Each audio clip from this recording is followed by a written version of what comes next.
No. No, stay where you are. Do not break the stillness of this moment. For this is a time of mystery.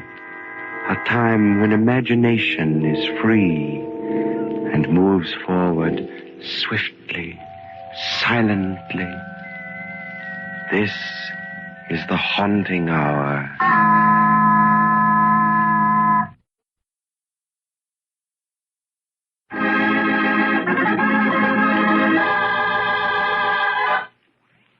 Homicide House.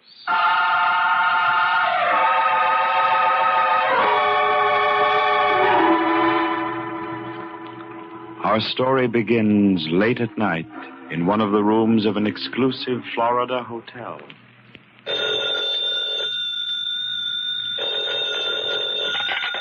Hello.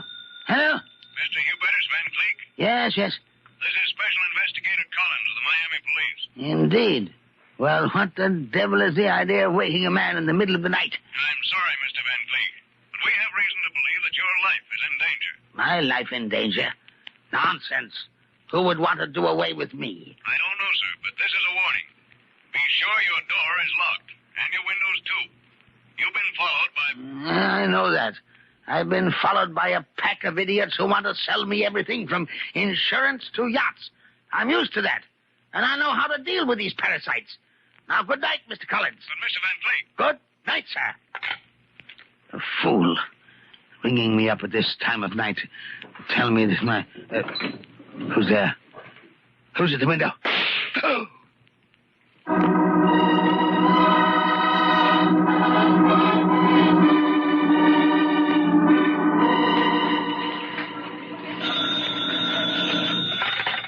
Hanson, managing editor.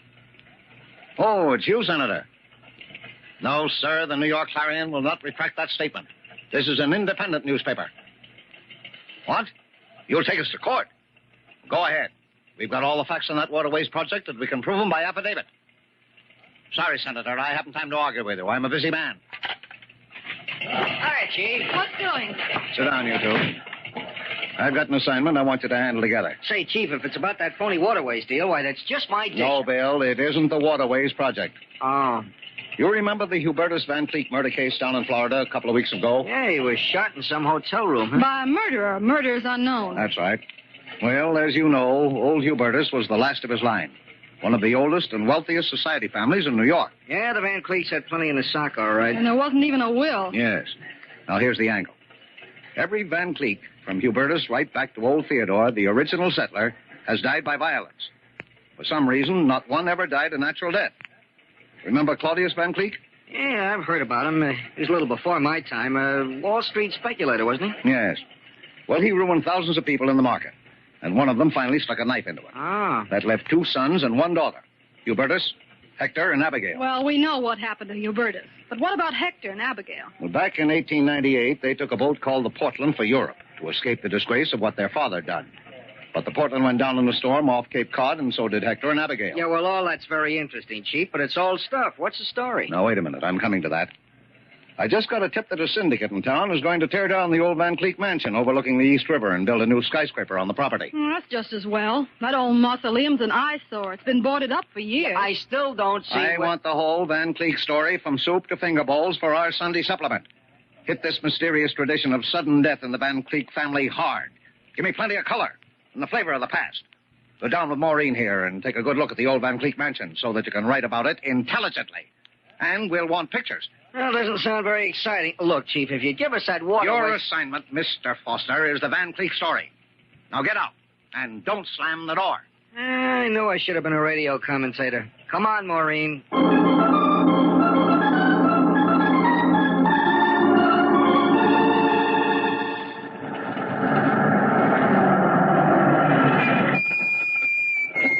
Okay, driver, here you are.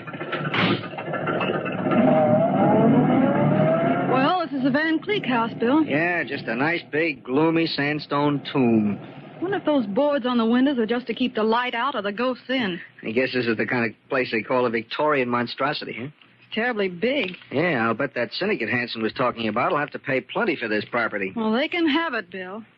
No wonder Hubertus Van Cleek closed and boarded it up back in the 90s. I don't see how anyone could live in there. Hey, it's beginning to snow, honey. Come on, let's walk up this driveway. We're not going in, are we? No, there's no way to get in. We'll just take a couple of pictures, front and back, and then scram. I got the flash bulb set in it. What was that? Sounded like a shot. Yeah, and it came from inside the house. Inside? Bill, no one's been inside that house for almost 50 years. There's someone in there now. Then it must be a ghost. If it is, he's up to no good. Come on, Maureen. We're going to get in and have a look around.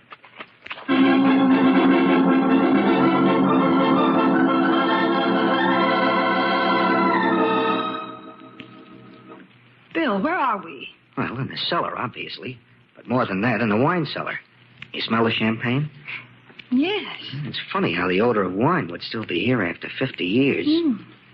Bill, is it safe to use your flashlight in here? Well, in view of that shot we heard, no. We've got to see where we're going. Yeah. Nice place for murder, huh? Look at all those spider webs. Why, the place is practically covered with them. Hey, never mind the spider webs. Look at those bottles on the shelves. Champagne, imported. 1876, 1879, Why, the place is loaded with vintages. Yes. But why should we be able to smell the wine? I don't know. We'd better try to find a way upstairs. That's shut. Bill. Yeah. Footsteps. Someone's upstairs. No doubt about it. Bill, maybe we better get out and call the police. What? And ruin a good story? Here, Maureen. You carry my camera. I want my hands free, just in case. All right. Where are we going now? There's only one place to go. Upstairs.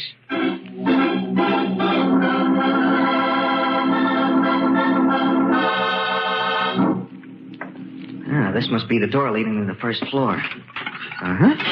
It's open, too. Come on.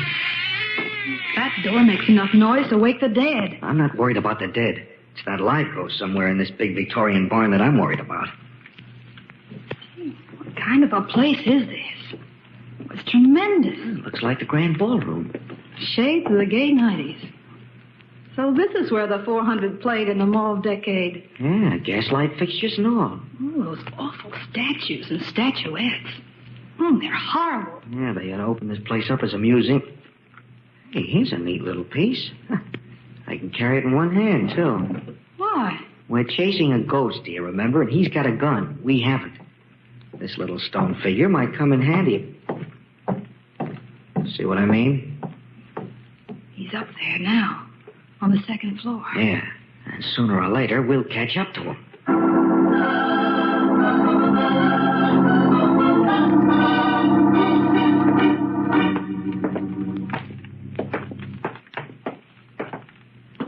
Well, this seems to be the main second-floor corridor. Mm-hmm. Bill, do you notice something? What? Seems clean here. So someone lived here on the second floor. Yeah, you're right. It's warmer, too. And there's no musty smell. And no spider webs. Wonder what that means.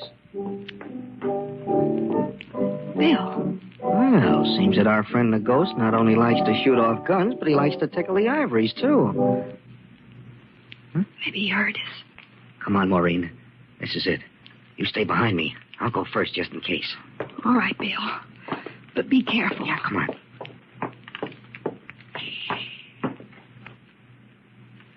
This is the room. I think I can even make out the piano. Yeah, but there doesn't seem to be anyone here. Huh? Bill. I shouldn't move if I were you. You see, it might be quite unhealthy. Bill, there's a man lighting a candle. Yeah. Look, why, he's got mutton chop whiskers and he's dressed in old-fashioned formal clothes. Who are you? My name is Hodgkins. I'm the Van Cleek butler. The Van Cleek butler? Well, that can't be. All the Van Cleeks are dead. I must differ with you, madam. I was just entertaining the Van Cleeks with a piano selection when you interrupted. Maureen, he's nuts. Who are you, and why are you prowling about the premises? Oh, we're from the New York Clarion. Yes, it's the truth. See, the name of our paper's printed on the side of this camera. Yeah, we heard a shot and I'm sorry, sir, but you heard no shot. Now, wasn't that a shot? Only a door slamming shut. This is a large establishment with considerable air currents and drafts. That is no doubt what you heard when you forced entry. Oh, yes, Bill. It must have been a door slamming. And now I must ask you to leave the premises at once. Hodgkins, who is it? We have callers, eh? Undesirable callers, Mr. Van Cleek. Bill, look how they're dressed. The styles of 50 years ago. We haven't had callers in the longest time. How nice. Now, Abigail. Oh, come, Hector. Ask our guests to sit down. Hodgkins, set the table for 4. 4, but Madam... 4 place settings, Hodgkins, please. Yes, Madam. You... Do I understand that you're Abigail Van Cleek? Oh, yes. And this is my brother, Hector. But you're supposed to be dead. You drowned back in 1898 when a ship went down. There must be some mistake. As you see, we're very much alive. We haven't had the pleasure, however... Oh, I'm Bill... Mr. William Foster. Oh. This is Miss Maureen Davis. How We're do both you from the do? New York Daily Clarion. The Clarion? Uh-huh. Oh, I've never heard of it. Of course, we read only the Tribune. Is it a new paper? New? I wouldn't exactly say so, Miss Van Cleek. It was started back in 1903. Well, strange.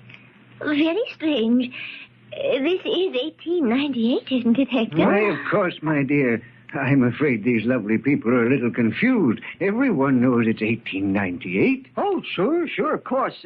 Well, we better be going. Going? Oh, no. I've already given Hodgkins his instructions. You're staying for dinner. Oh, why, Why, I'm afraid we couldn't. Oh, please, we're so lonely. We haven't had any guests in the longest time. Well, We'd be delighted to have you.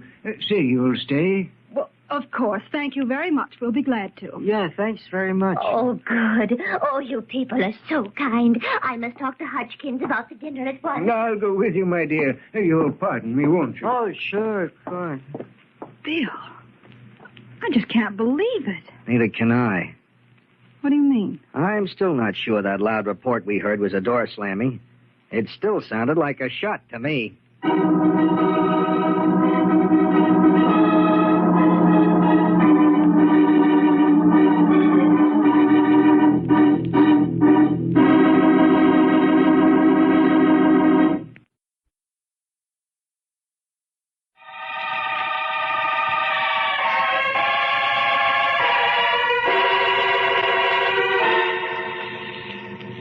Bill Foster and Maureen Davis, New York reporters, have entered the old Van Cleek mansion, closed and boarded up for 50 years. As far as they know, all the Van Cleeks are dead. The last of the line, Hubertus, having been killed in Florida. But now they meet 2 apparitions apparently out of the past and living in the old Victorian house. These are Hector and Abigail Van Cleek, who believe they are living in the year 1898. And look it. Hector wears mutton-chopped whiskers, high-buttoned shoes, and Chesterfield coat. Abigail is dressed in crinoline and old lace. Both might have stepped out of tintypes cast in the gaslight era. Abigail Van Cleek has gone with Hector to make arrangements for dinner. Now Hector returns to Bill and Maureen. You're probably wondering about my sister and me, Mr. Foster. Wondering isn't the word for it. We were sure all the Van Cleeks were dead. As far as the world has known, they are. But now I'm afraid we can't keep our secret any longer. You see, we were on the Portland when it went down back in 98. But we didn't drown as everyone thought. Abigail and I were on a raft, and we made the shore. Well, then why? You wonder why we didn't reveal our identity? Well, our father, Claudius, disgraced us in the stock market, Miss Davis. We were, well, ashamed. We wanted to hide from the world. And so I conceived the idea of coming back here to the old house after Hubertus had closed it, and living our lives out away from the accusing eyes of the world. I see. And you've lived here for 50 years, hmm?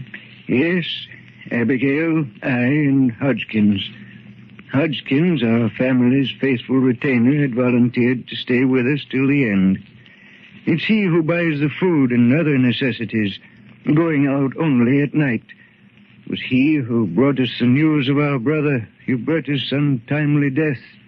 You mean you and your sister haven't even left this house for 50 years? That's correct, Miss Davis. And we hope that here we shall die a peaceful and natural death. Contrary to the tradition of our family. There's something further I must explain. Yes, Mr. Van Cleef. My sister, Abigail, she, when the ship went down, she lost her mind. What? That is, it stopped in terms of time. She actually thinks she's still living in the 90s. I see. But you know all about the present. Yes, of course. But you see, I've always been very devoted to Abigail. That's why I've lived with her all these years, humored her. That's why I wear these ancient clothes. Fashionable in the 90s, but strange to the present eyes. Strange isn't the word for it. We thought we'd seen a couple of ghosts. Of course. I understand. I ask only one thing. Yes, Mr. Van Cleef. Please humor my sister along. Live with her in the past. Even though you know it's ridiculous, I'd appreciate it deeply. Of course, Mr. Van Cleef. Yes, you can depend on us. Thank you. Thank you very much. Oh, there you are. I'm so sorry I was delayed. The curry, you know, is such an exacting entree. And, of course, the champagne. Hodgkins and I always differ on the champagne. Have you been to the opera lately, Miss Davis? Why, no. Oh, what a pity. There's a young tenor named Enrico Caruso. Just a young man, a mere boy. But he sings so divinely. I haven't been so thrilled since I heard Jenny Lind sing. Of course, that must be, 15 years ago. Well, I do go to the theater occasionally. Oh, theater. Theater, I do love it. Oh, those lovely young creatures. Lily Langtry and Lillian Russell. And Edwin Booth. Oh, poor fellow. Died 5 years ago. Oh, what a tragedy. What an actor. Dinner is served. Oh, thank you, Hodgkins.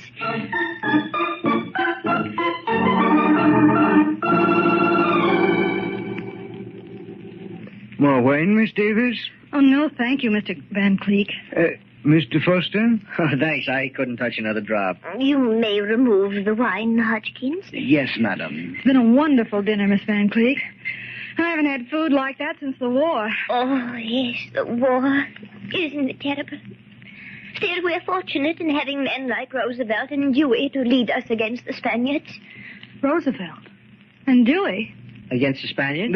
Yes, Abigail's right. Admiral Dewey's victory in Manila Bay. And, of course, Teddy Roosevelt's gallant charge at San Juan Hill. Oh, yeah. Will there be anything else, madam? No, Hodgkins, I don't think so. Oh, yes. You might tell me what the weather is like outside. It's snowing very hard, madam. Oh, then I'm afraid it will be very difficult for Miss Davis and Mr. Foster to get a hansom cab now. Yes, madam, it will. Well, I'd suggest that they stay overnight here as our guests, Hector. Don't you think that's a splendid idea? I certainly do, Abigail. Oh, Miss Van Cleef, we couldn't. Oh, we don't want to put you out. Oh, no, we'd be delighted to have you. Yes, we insist. Well, I'm sorry, but we... Please, it would make Miss Van Cleef and myself very happy. Well... Thank you, Mr. and Miss Van Cleef. We'll stay. Oh, that's wonderful. Hodgkins. Hodgkins. Yes, madam. Prepare 2 rooms for our guests. Yes, madam. At once.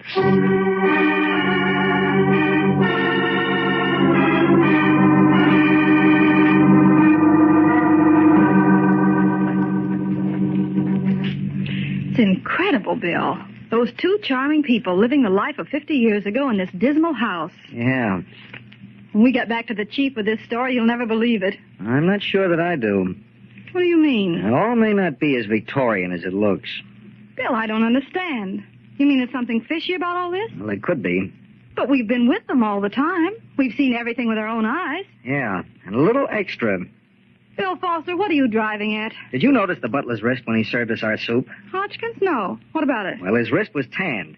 I could tell because the white skin showed where he had worn a wristwatch. Well, what are you talking about? Suppose he did have a coat of tan. Look, from what we heard, this big butler Hodgkins hasn't been anywhere but in this gloomy mausoleum or else out at night to do the shopping. Is that right? That's right. Yet he has a coat of tan in the middle of winter and with no exposure to the sun.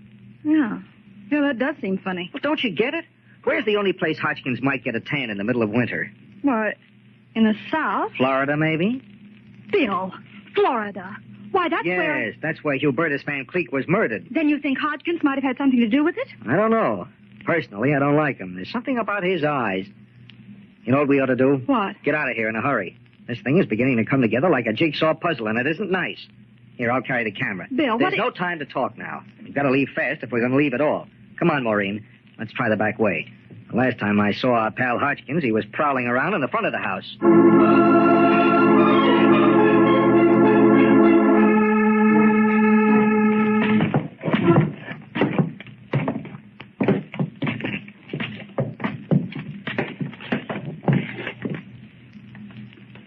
This seems to be the servants' quarters. Yeah, I'll try this door. Maybe it'll lead down into the cellar, and then we can make our getaway the same way we came in. Nope, it's no good. It's locked tight. Here's another door. I'll try it. Bill, oh, Bill! Yeah, it's the bunny. We're standing up in that closet, and when you opened the door, it fell out. Oh, Bill. Keep your chin up, baby. Don't lose your grip. I'm going to take a look. Uh-huh. Bullet hole right through the heart. Then that must have been the shot we heard. There's no doubt about it. That door slam alibi was a phone... Hey, wait a minute. The devil's got identification papers. Well, I'll be... What is it, Bill? This guy's name was Collins. He was a special police investigator for the Miami police. Then he must have followed Hodgkins up here on the Hubertus Van Cleek murder. Precisely, Miss Davis. Huh? And, of course, I had to do away with him. Hodgkins? Yes. Now, don't move, Mr. Foster. This gun works very well, I assure you. So it was you who murdered Hubertus Van Cleek. You're a very clever young man, Mr. Foster. Did you nail him, Hodgkins? Got him cold, Nixon. I guess it's all settled about what we'll do with them. It's all settled, Margie. Nixon. Margie. Yeah, in other words, Hector and Abigail. Pretty clever impersonations, too. Thank you, Mr. Foster. Looks like we'll have to give these two nosy newspaper characters the same business we gave that cop, Collins. Yeah, Nixon, looks like. Bill. I'm afraid they've got us, Maureen. I've got to hand it to you, crooks. The neatest inheritance racket I've ever heard about. Inheritance racket. Yeah, this little trio knocked off Hubertus, last of the Van Cleeks. That means that there weren't any existing relatives to claim the Van Cleek fortune, until very recently. That is until Nixon and Margie here brought Hector and Abigail out of a watery grave. That's right. Pretty clever, aren't you, Mr. Foster? Yeah, too smart for his own good, eh, Hodgkins? That's right, Nixon. But, Bill, how could they prove that they were Hector and Abigail Van Cleek? Well, they fooled us, didn't they, baby? It was a beautiful act and a very nice little story. Besides, there was always Hodgkins here to add the final clincher. Oh, you know that too, Mr. Foster. Yeah, I took the trouble to read a few old clippings down at the Clarion Morgue. You really were the Van Cleek butler. As the faithful family retainer, you could positively identify these two phonies here as Hector and Abigail Van Cleek. Then ring yourself in on a nice three-way split on the dough. No use wasting any more time, Hodgkins. Let him have it. Yeah, we'll have our work cut out to bury them in the cellar. Bill. Steady, baby. I've shot plenty of people with this camera of mine, but this is the first time I've ever been on the receiving end of a... Put that camera down. Quick, let him have it. The flashbulb light. For you, Hodgkins. Hodgkins, your gun on the floor. Maureen, it's gun. I've got the gun, Bill. Okay, let me have it. Well, isn't this fun? Oh, Hodgkins, you fool. You really couldn't help it, Abigail. Or rather, Margie. That flashbulb in my camera just went off and blinded him. Bill, you're wonderful. Thanks, baby. Now, if you'll hurry out to the police, I'll keep these characters entertained. Don't forget to phone the chief in exclusive on this first. I won't. Are you sure you'll be all right, Bill? Oh, I'll be all right. But if any of these lovely people try anything, they'll die a real Van Cleek death by violence. Premeditated.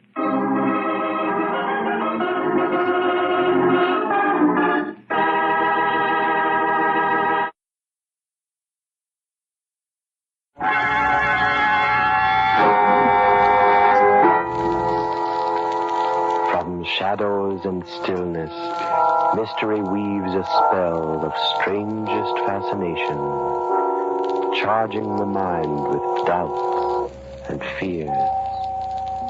For mystery is a strange companion, a living memory. In the haunting hour.